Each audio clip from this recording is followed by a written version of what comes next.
हे पत्र तिच्यासाठी, त्याच्यासाठी आणि आपल्या सर्वांसाठी. विषय आहे आत्मभान न हरवता नाती जपताना. प्रत्येक व्यक्तीचं स्वतंत्र अस्तित्व असतं आणि आपल्या संमतीशिवाय कुणालाही आपल्या वैयक्तिक मर्यादा ओलांडण्याचा अधिकार नसतो. समाजात वावरताना आपण आपल्या कक्षा रुंदावत इतरांना आयुष्यात सामावून घेतो खरं. मनोचिकित्सक फ्रिट्झ पर्ल्स यांनी या सीमारेषेच्या संकल्पना विस्तारपूर्वक मांडल्या आहेत. त्यांच्या मते निरोगी सीमारेषा असतील तर व्यक्ती इतरांशी जोडले जातात आणि ते जोडले जात असतानाही आपलं स्वतंत्र अस्तित्व टिकवून ठेवतात. अशा सीमारेषामुळे माणूस नात्यांमध्ये गुंतताना स्वतःला हरवून बसत नाही.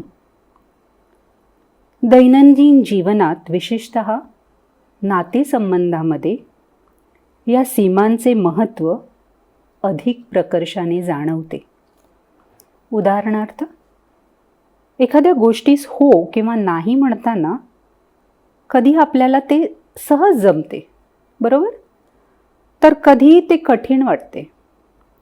यामागे आपल्या आंतरिक सीमांची स्पष्टता किती आहे हे आपल्याला समजते. स्वतःच्या मर्यादांची जाणीव नसल्यास आपण इतरांच्या दबावाखाली वागत राहतो.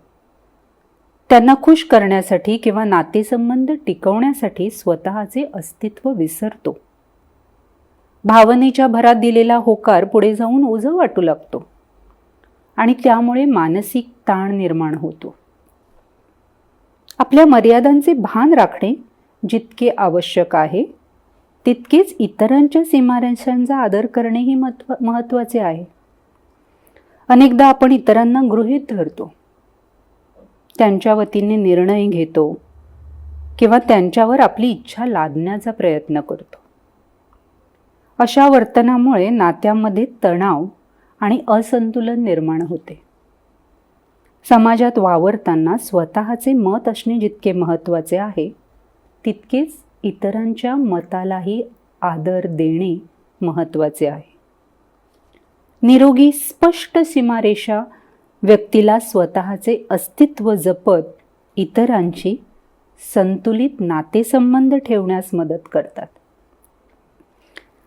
स्वतःच्या मर्यादांचे भान आणि इतरांच्या सीमांचा आदर हे दोन्हीही तितकेच महत्त्वाचे आहे.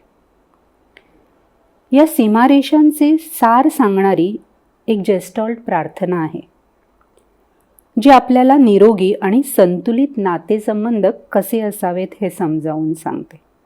मी माझं काम करतो, तू तुझं काम कर. मी या जगात तुझ्या अपेक्षा पूर्ण करण्यासाठी नाही आणि तूही माझ्या अपेक्षा पूर्ण करण्यासाठी नाहीस. तू आहेस आणि मी. जर योगायोगाने आपण भेटलो तर ते खूप सुंदर आहे, नाही तर त्याला काहीही उपाय नाही. या पत्राचा विचार व्हावा, आपल्या सीमारेषा आखून इतरांना आनंदाने सामावून घेत आपण सुंदर आयुष्य जगावं हीच सदिच्छा आपली हितचिंतक.